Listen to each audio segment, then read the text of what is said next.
Keď vás to poteší. My sa na nás tak chystali, že sme si to vymysleli dnes pomedzi to, ako sme nacvičovali iné veci. Takže prednáška. Poprosím svojich figurantov.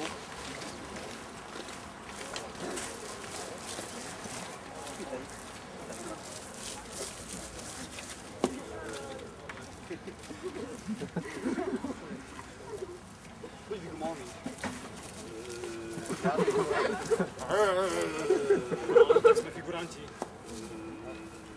Dobre. Odkedy si pamätáme, v ľudskej histórii boli konflikty úplne bežnou záležitosťou. Taký konflikt mohol vzniknúť napríklad tak, že sa nejakí ľudia skrátka nedohodli, neboli si sympatickí a potom to mohli riešiť napríklad násilím. Vyzeralo to nejako takto.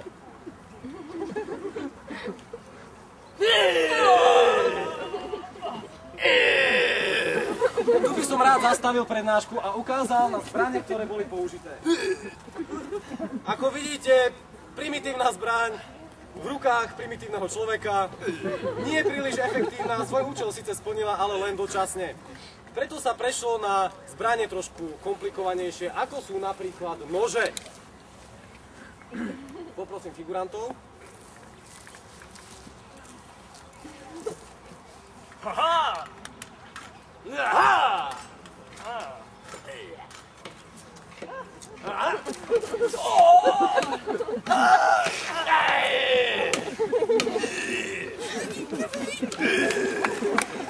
Ako vidíte, tu už krv strieka prúdom, naozaj si násilníci prídu na svoje. Jedna z obetí ostala mŕtva, v prípade naozaj šťastnej chvíľke by boli mŕtvi obaja. Samozrejme, ďalej sa prešlo na stále dlhšie a dlhšie nože, čiže meče. K mečom si niečo povieme po tejto skvelej prednáške. Zatiaľ by som poukázal na to, že keď sa zbrane predĺžovali úplne prirodzeným vývinom, sa došlo k niečomu takému, čo sa volá píka. Píka je skutočne dlhá zbraň, ktorá poskytuje naozaj veľmi reálnu výhodu voči nášmu figurantovi s nožom. My to predvedieme, aby ste mali naozaj živý obraz. Poprosím figurantov. No poď! No poď! Áno, odolný jedinec, veľmi odolný.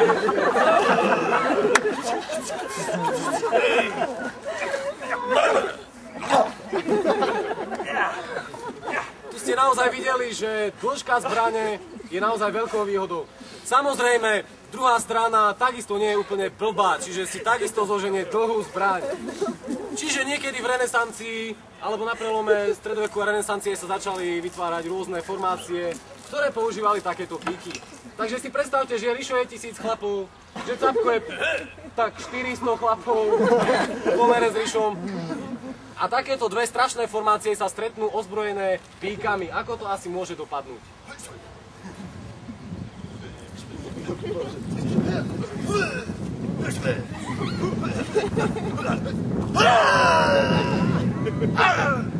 Zasa!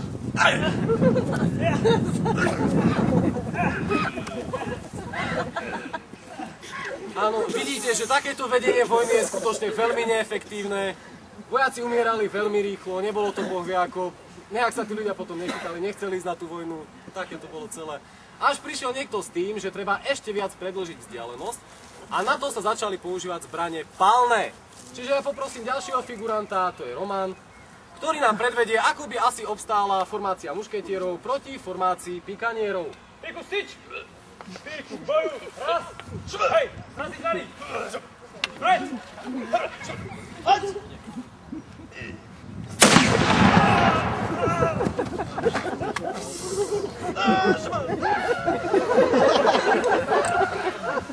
Áno. Zdá sa to úplne ideálne, avšak v tento moment sa náš mušketier stáva absolútne bezbranným, bezcenným, zbytočným, smrdí, nič nevie. A vtedy súper nasadil svoju skutočne zdrvujúcu zbraň a to je jazda. Keďže Rišo je taký, aký je, bude predstavovať koňa. Capko predstaví jazdca hneď ako nájde Čo hľadá? Keďže sme niekde odložili meče. Ťažký to život koňa. No poďte mi koni. Čiže mušketier nabíja, je úplne bezbranný a preto dopadne nejako takto.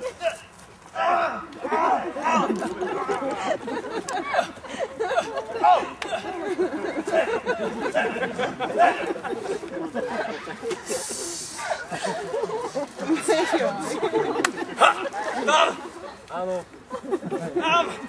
Jazda si to užila. Avšak samozrejme ľudia v 17. storočí, keďže im išlo o život, neboli úplne neschopní a preto pochopili, že ak chcete byť vo vojne úspešní, treba kombinovať jednotlivé zložky vojska. A tak sa spojili mušketieri spolu s pikaniermi, to je naša krásna Maruška, a začali prichádzať na to, ako sa dá takejto jazde ubrániť. Čiže potom to vyzerá asi nejako takto. Mušketier vystrelí, ale tie zbrane neboli nič moc, takže necháme jazdu. Vedľa! Teraz prichádza jazda. A tu sa práve osvedčil pikanier. Jazdec nemôže preraziť a vtedy prichádza povel na paláš!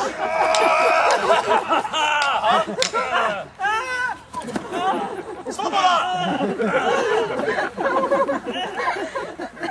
Samozrejme, koň sa v takýto čas väčšinou potom nejakým spôsobom privlastnil za účelom nosenia, ťahania, v prípade potreby sa z neho robili klobásy a tak. To je tak, u nás u pešiakov sa kone tešili obľúbe len jedným jediným spôsobom. A to bolo s dobrým korením. Samozrejme, aby to nebolo iba takéto západniarské, nemecké a tak, čiže máme pikaniera, máme mušketiera, čo väčšinou boli také tie západné veci, tak my sme si pre vás pripravili úžasnú skvelú vec a to je naša novinka Uhorský hajduk. Uhorský hajduk niekde tu nabehal po lesoch, skrátka nikto ho nevidel, nepočul, zakrádal sa, preferoval partizánsky spôsob boja, mal ľahkú zbraň, ľahkú výzbroj, bol väčšinou oblečený podobne ako tento človek. Teraz si ukážeme, ako mohli asi tak fungovať spojené určité jednotky, kde boli aj nemeckí pikanieri, aj nemeckí mušketieri spolu s partizánom z Uhorska. Čiže ja opäť poprosím nasadenie jazdy a zvyšku armády.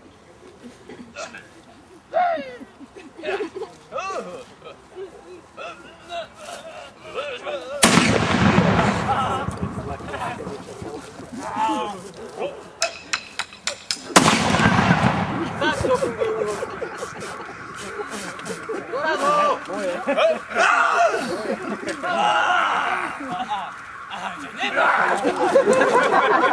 Tak to fungujú vojsky.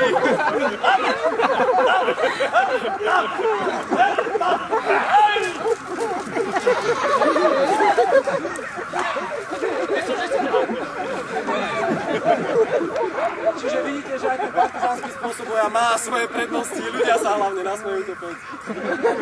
Avšak, aj keď spojíme úplne všetky časti armády, poďte na jednu stranu. Ešte stále to nemôže odolať najsilnejšej zbraní v čase 30-ročnej vojny a samozrejme aj v neskorších časoch, a to je artiléria. Poprosím ďalších figurantov. Čiže poprosím armádu, nech sa chystá. Peši a jazda. Za kopytami sa im víri prach. Troška dozadu. Dobre, tak dávaj. Vrčíme.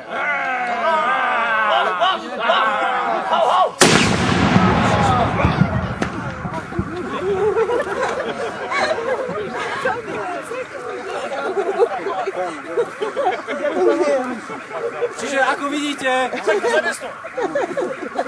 všetko prebieha v poriadku, kým nepríde kanón. Takto to bolo, takto to je viac menej ešte aj dnes. Čiže toľko k vojenstvu v čase 30-ročnej vojny. Ale ešte si niečo povieme o tých mečoch, ktoré som spomínal.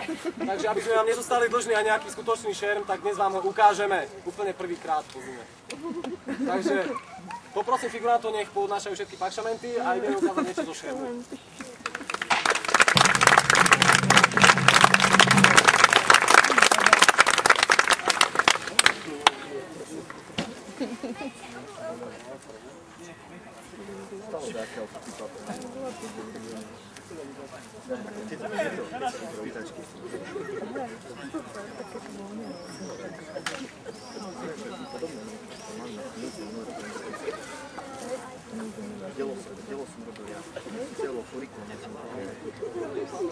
Tak kým príde Rišo so svojím figurantským ja, tak vám poviem niečo o tom, čo sa nám teraz budeme nejakým spôsobom predstavovať.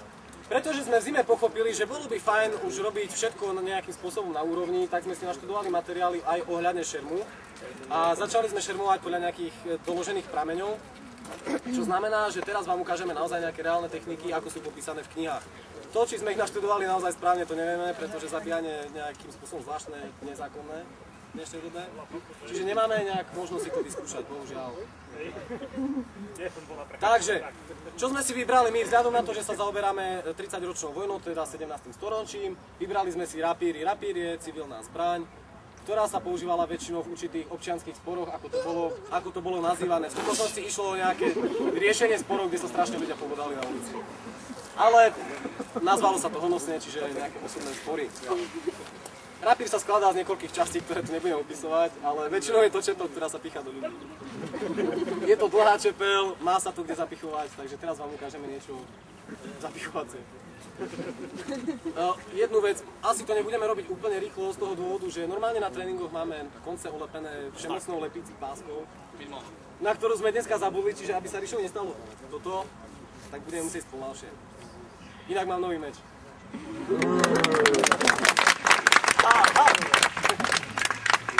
Takže, my sme si vybrali ako náš šermiarsky vzor Sebastiana Heuslera, ktorý vykradol Kapofera, čo bol Talian, takže potom sme sa vlastne prúžne dostali k tomu Kapoferovi a teda šermujeme podľa neho a ideme na to. Čiže veľmi dôležitou vecou bolo držať si správnu vzdialenosť, pretože zbraň je dlhá, aby ma ten človek na druhej strane nemohol len tak zapichnúť, tak si musím držať dobrú vzdialenosť. Rišo môže skúsiť bodnúť, či by ma trafil. Trafil, boli to. Dobre. Samozrejme, ja nie som hlupý, takže budem sa držať ešte trošku ďalej. Čiže, ten boj vyzeral asi nejak takto, keď ste sa stretli úplne s neschopným človekom, ktorý ten meč naozaj držal ako prasa kost, tak pre vás bolo najjednoduchšie sa k nemu priblížiť a bodnúť ho. Ja to predvediem na Rišovi. Stojím v bezpečnej vzdialenosti, Rišo ma skúsi bodnúť. Je to bezpečná vzdialenosť. Čiže, ja sa dostanem z mojej bezpečnej vzdialenosti do nebezpečnej vzdialenosti. A to tak, že urobím väzbu. Čiže jeho čepel mierí preč. Prídem bližšie, a teraz príde tá finta, namierim, bodnem, Rišo je mŕtvý. To je pre mňa veľmi pozitívne. Riša nie, ale to už ten moment ho to nezajíma. Samozrejme, Rišo nie je hlúpy. A pretože chodil na školu šermu ku mne, tak vie, čo má robiť v takýto čas. Preto bude ripostovať. Takže, ja sa priblížim do jeho nebezpečnej vzdialenosti. Skúsim bodnúť. Ale Rišo nie je hlúpy. Až tak. A preto paríruje a bodá. Čiže zomrel som. To zase nie je dobre pre mňa, väčšinou. Preto prichádza zase skvelá vec z mojej strany, aby som to mohol urobiť ešte lepšie. To je, ja sa priblížim. Pod bezbol samozrejme. Bodnem a Rišo, keďže nie je hlúpy, bodnem ma späť. Áno, tu by som normálne zomrel. Ale nezomriem, pretože urobím toto. Čiže, Rišo... To je ostrý. Čiže Rišo, aj keď nie je úplne hlúpy, ešte stále nie je taký chytrý ako ja a preto zomrel. Čiže my vám to ukážeme ešte raz, lebo to sa mi strašne páči.